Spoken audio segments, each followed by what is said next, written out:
ప్రవక్తల కాలంలో ప్రవక్తలు ప్రవచించారు కదా, ఆ ప్రవచించిన కాలంలో ఇశ్రాయేల్ ప్రజల యొక్క జీవితాన్ని చూడగలిగితే అందరూ నటించేవారుగా మారిపోయారు. ప్రభునందు ప్రేమ దేవుని వల్ల అందుకు దేవుడు బాధపడుతూ ఎంత కోపపడుతున్నాడు. యెషయా గ్రంథము 1వ అధ్యాయము 12వ వచనంలో ఏమంటున్నాడంటే, నా సన్నిధిని కనబడవలనని మీరు వచ్చుచున్నారే, నా ఆవరణములను త్రొక్కుటకు మిమ్మను రమ్మన్నవడవడు.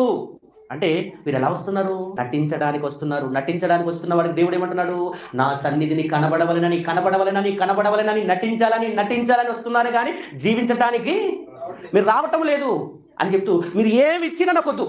పైన చెప్తారు 11వ వచనం, మీరు ఏమి ఇచ్చినా నాకు, మీది ఏది నాకు అవసరం లేదని 11వ వచనం చెప్తారు. చూడండి, యెహోవా సెలవిచ్చిన మాట ఇదే, విస్తారమైన మీ బలులు నాకేలా, దహన బలులకు పొట్టేళ్లను, బాగుగా మేపిన దూడలను, క్రొవ్వును నాకు వెక్కాసమాయను. అంటే నాకు అసహ్యమైంది, మీరు అర్పించే బలు నాకు ఇష్టం లేదు అంటున్నారు. ఎందుకంటే మీరు బాగోలేదు, మీ జీవితం బాగోలేదు, మీరు నటించేవారుగా ఉన్నారు. మీరు నటించేవారు ఉండి మీరు ఎంత అర్పించినా నాకెందుకు, మీ బలు నాకేలా, మీరు ఎంత బలు అర్పించినా నాకు వద్దంటున్నాడు ప్రభునందు ప్రేమ దేవుని వల్ల. అంటే మనము నటిస్తూ వేషధారులుగా ఉంటూ దేవుని మాటల ప్రకారంగా జీవించకుండా మనము దేవుని సన్నిధికి వచ్చి మోకరు వేసి ప్రార్థన ఎంత చేసినా అది ఎంత ఉపయోగం లేదు. దేవుడు చూస్తే నువ్వు నటిస్తున్నావు. నా సన్నిధికి నిన్ను రమ్మన్నవడవడు. ఈ మాట ఎంత గట్టిగా ఉందండి.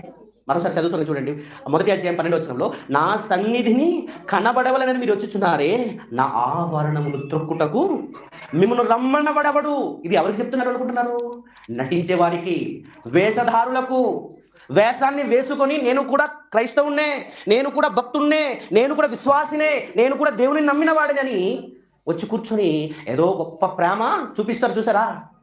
అలాంటి వారికి, వేషధారులకు దేవుడు చెబితే ఏమంటున్నాడంటే, నువ్వు ఎంత బలులు అర్పించినా, నువ్వు నా కొరకు ఎంత కానుక ఇచ్చినా, నువ్వు ఏమి చేసినా నాకు వద్దు అంటున్నాడు ప్రభునందు ప్రేమ దేవుని వల్లరా.